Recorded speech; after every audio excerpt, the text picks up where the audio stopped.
સવારમાં હોળી રમવા માંડ્યા છીએ. અંજલિ ગઈ છે એના મમ્મીના ઘરે, ત્યાં બહાર કંઈક પ્રસંગ છે તો ત્યાં જવાનું હતું.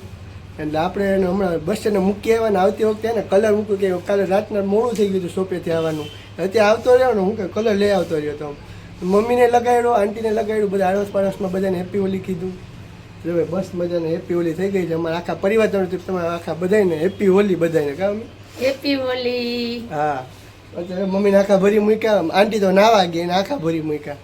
લોકો પહેલાં નાયા નથી ને તો પેલા રમી લે હોળી, પછી નાયા પછી ન મજા આવે એમ.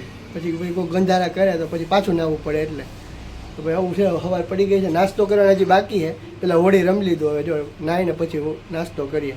તો વ્લોગમાં જે મજા આવશે, વ્લોગમાં આગળ બન્યા ચેનલ પર નવા હોય લાઈક છે, સબસ્ક્રાઈબ કરવાનું ભૂલતા નહીં. આપણે તો બધાને લગાડી દીધો કલર, કોઈક બધા આવે આપણે લગાડવા તો આપણે પછી ના ન પાડી શકીએ કે હોળી હે બુરા ના માનો હોલી હે. અંજલિ તો અત્યારે બસમાં બેહાડી દીધી છે. આવું બધું છે. જો ગુડ મોર્નિંગ, જય માતાજી, જય શ્રી કૃષ્ણ બધાને. તો કેમ છો બધાય? મજામાં? આઈ હોપ કે તમે બધા મજામાં હશો. તો આજનો વ્લોગ જો મારી મમ્મીને ઘરેથી છે ચાલુ થયો છે. આજે ધૂળેટી છે તો બધાને હેપી ધૂળેટી. અને સવારમાં તો ઉઠીને રેડી થઈને સીધા જો ભાવિક આપણને બસ સ્ટેશને મૂકવા આવ્યા હતા, એટલે આપણે બસમાં બેસીને સીધા મમ્મીને ઘરે આવી ગયા છીએ. તો જો આપણે પ્રસંગ છે તો એના માટે આવ્યા છીએ. તો વ્લોગ સવારમાં તો મોડું થઈ ગયું હતું, બસ વહી જાય એટલે કાંઈ ઘરેથી ચાલુ કર્યો નથી. એટલે જો આપણે ઘરે પૂગી ગયા છીએ અને તડકો છે ને જો મસ્ત ફૂલ કેવા થયા છે અહીંયા.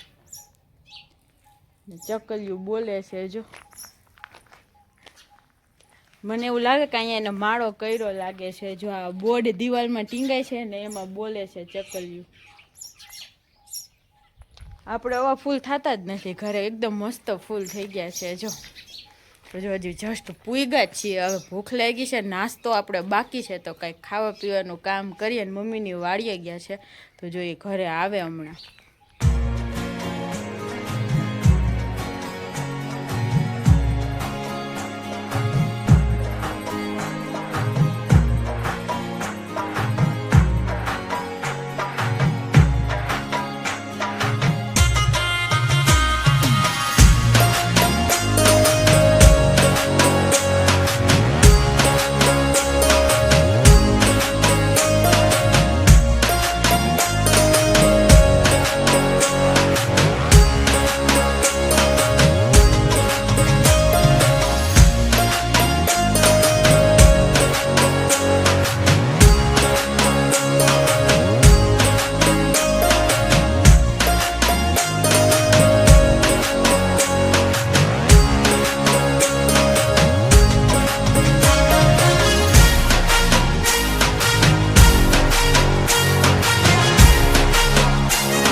સિમલામાં આવી ગયું અત્યારે પંજાબ. મમ્મી પંજાબી નથી, મમ્મી ગુજરાતી ફિક્સ હોય કામ. ગુજરાતી દાળ છે, પછી બટેટાનું શાક છે, ઊંધિયું છે, રોટલી છે, પાપડ ને ભાત ને છાશ છે. પછી અમારે બધાને જમવાનું આવવાનું બાકી છે પંજાબી. મમ્મી જમવા બેસી ગયા કામ. હા, જો આપણું જમવાનું આવી ગયું છે પંજાબી થાળી. જીરા રાઈસ છે, પછી બટર રોટી છે, પનીર છે અને દાલ ફ્રાય છે. આપણે પનીર સબ્જી પંજાબી થાળી જ મંગાવી. મમ્મી અહીંયા બધા આંટી બધા ડુંગળીનું સલાડ ને એવું બધું છે. હાલો હવે જમલે, જોરદાર ભૂખ લાગી ગઈ છે. તો જો રોંઢાના 2:15 વાગી ગયા છે અને આપણે ફાઇનલી કપડાં પહેરીને રેડી થઈ ગયા છીએ. તો જો મમ્મીએ મસ્ત સાડી મેચિંગ થઈ ગયું છે અમારી મા દીકરીને. આપણે ડ્રેસ પહેરી લીધો છે. તો જો આપણે જ્યાં જવાનું છે ને બહુ આઘું છે, એટલે મામાના ઘરે જવાનું છે. તો જો આજે જ નહીં પણ કાલે પ્રસંગ છે, એટલે આજે એક દી વહેલા જઈએ છીએ આપણે. તો હાલો હવે નીકળવાનું છે, નહીં મમ્મી? જય શ્રી કૃષ્ણ કહેજો. જય શ્રી કૃષ્ણ, જય માતાજી, જય શ્રી કૃષ્ણ. મમ્મીએ ચુંદડી બાંધી લીધી. આપણે કઈ તડકો લાગશે તો બાંધશું, બાકી કઈ નક્કી નથી. એટલે જો જઈએ હવે નીકળીએ. છેટ આપણે વાવરી જવાનું છે કે હા હું દેખો છે મામાના ઘરે જવાનું છે.